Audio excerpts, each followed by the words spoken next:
መራ ውጤት በፊት እናቴ እንዳትይ እሺ። ለምደብኝ እኮ ነው። ቆይ ግን እዚህ አመጣሽኝ ዶክተሩና በኃይሉን ብቻቸውን ለመተው ብለሽ ነው? ቆይ ግን ከዛ በኋላ ምን ለማድረግ አስባችሁ ነው? ዶክተሩን ለማስፈራራት ነው ወይስ በብር ውጤቱን ለመቀየር አስባችሁ?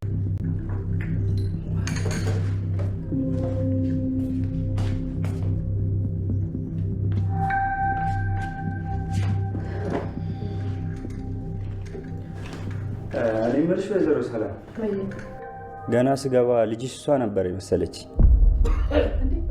ደህና ምን ሆንሽ? ለምንሽ? ይኸውልሽ ቃል ይሄ የምርመራ ውጤት እስኪደርስ ድረስ እኔ እናትሽ አይደለሁም። ዞር በል እናቴ ልሽ እንዳጠለ ሰይጣን የሚቀናበት አውሬ ነህ። እንዴት እንደዚህ ታደርጋለህ? ብለች ቆይ እውነት ተቀብራ አትቀርም። እውነት አትበሰብስም። አንዳንዴ አይን ቢያይም ልብ ካላየ ይባላል። ዶክተሩ ወዲያው እንደገባው ነው እሷ ናት ልጅሽ ብዬ ያመንኩት። ሲጀመር ሰላምና ብሌን ይመሳሰላሉ። ብሌን ሰላምን ትመስላለች ሲል ዶክተሩ በግልጽ ተናገረ። አቶ በኃይሉ መግቢያ ቀዳዳ ጠፋው። እጅግ የሚገርምና የሚደንቅ ይህ የምርመራ የዲኤንኤ ውጤት ብዙ ሚስጥር ብዙ ጉድ ያወጣ ስትል ሰላም አስጠነቀቀች። ቃልና አቶ በኃይሉ መዋረጃቸው ደረሰ። ዶክተሩ እኔ እንደ ሸቀጥ የምትገዛኝ በፈለግከው ብር የምትዘረዝረኝ ተራ ሰው አይደለሁም። የለመድከውን ሂደህ እዛው ተግማማ ሲል የሚገባውን ነግሮታል። ማሰቢያ የተደፈነ ከገንዘብ ውጭ የማታስብ እንደ ሰው ብታስብ ከእህት በላይ እንቁ፣ ከእህት በላይ ዳይመንድ፣ ከእህት በላይ ገንዘብ የለም። አንተ ግን ገንዘብን አስቀድመህ እህትህን በቁሟ እየቀበርካት ነው ሲል ዶክተሩ ልክ ልኩን ነገረው። ሰላም የተከበራችሁና የተወደዳችሁ ውድ ቤተሰቦች ሰላማችሁ ይብዛልኝ። ፕሌስ ለቤት አዲስ የሆናችሁ ደገፍ ደጎም አድርጉኝ።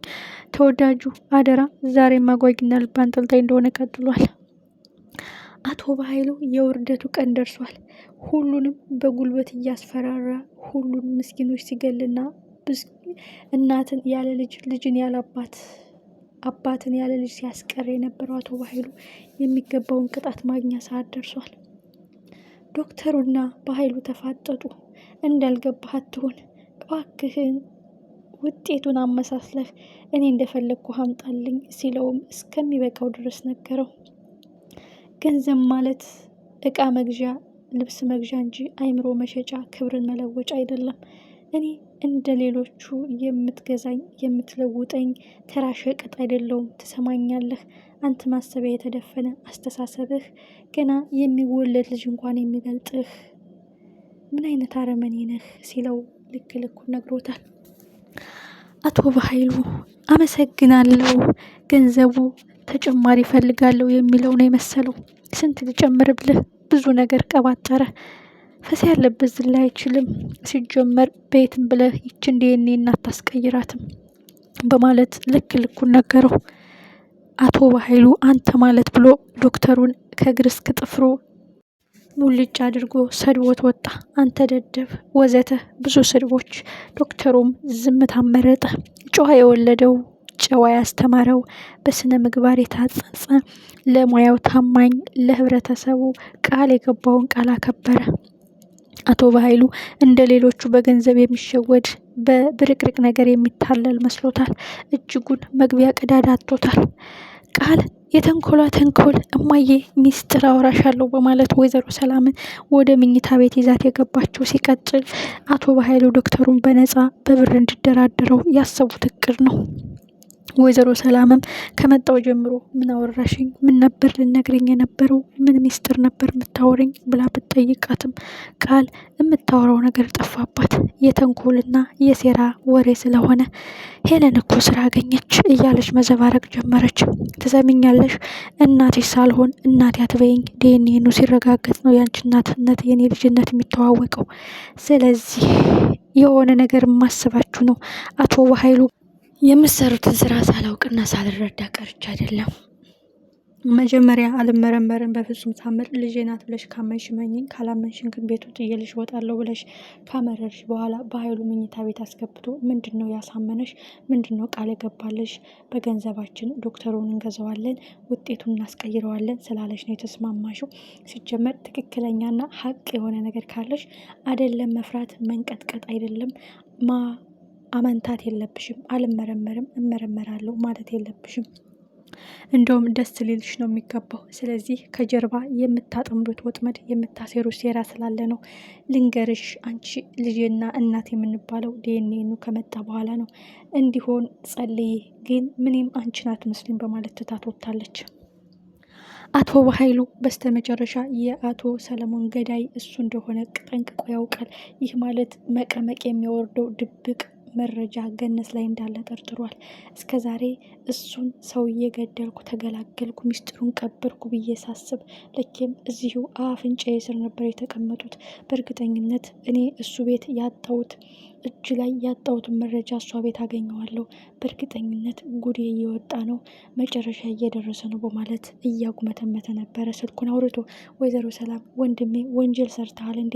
እንደ ወንጀለኛ ትንቀጠቀጣለህ፣ ብቻህን ታውራለህ። ልንገርህ ወንድሜ አንተና ቃል የሆነ ነገር አላችሁ፣ እየተጫወታችሁብኝና ቁማር እየተጫወታችሁብኝ ነው ስትል አስጠንቅቀዋለች። ወዮልህ ወንድሜ፣ የዲኤንኤን ውጤት እንዳሰብኩት ቃል ልጅ እንዳልሆነች ካረጋገጠ እኔን አያድርገኝ፣ ምን እንደማረግህ እኔን አያድርገኝ ብላ አስረግጣ ደጋግማ ነግረዋለች። ግን አምናለሁ ይህ የዲኤንኤን ውጤት ብዙ ጉድና ብዙ ሚስጥር ያወጣል። የዛን ቀን እኔን አያድርገኝ የእውነት ወንድሜ በሞተው አባቴ እምልልሃለሁ ስትል ዝታበታለች። አቶ በኃይሉ የእውነት እጅ ሴትዮ ተስፋ ቆርጣለች። እስከዛሬ በቅቤ ምላሳችን እየለበለብን ያጃጃልናት ሁሉ ገብቷታል እያለ አቶ በኃይሉ መግቢያ ቀዳዳው ጠፍቶታል። ከሰላም መንቃትና መጠርጠር በላይ ዶክተሩ በብርህ የምትገዛይ ሸቀጥ አይደለውም፣ አንተ ማሰቢያ የተደፈነ በማለት ሙልጭ አድርጎ ስለነገረው አሁን መግቢያ ቀዳዳ አጥቷል።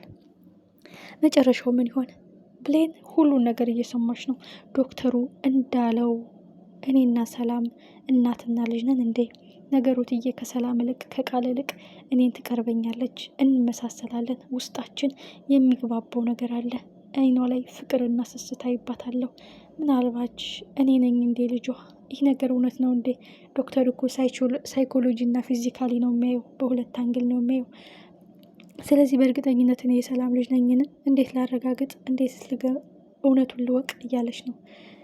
እንግዲህ ብሌን ብር የላትም እንጂ ዲኤንኤን ብታስመረምር በጣም አሪፍ ነው። ግን ትልቁ ጉዳይ ዶክተሩ ይህን ውጤት እስከ መጨረሻው ሳያስቀይር በቃሉ ጸንቶ እምነቱን አክብሮ ለሰላም የቃልንና የአቶ በኃይሉን ውርደት ቢያከናንባቸው መልካም ነው።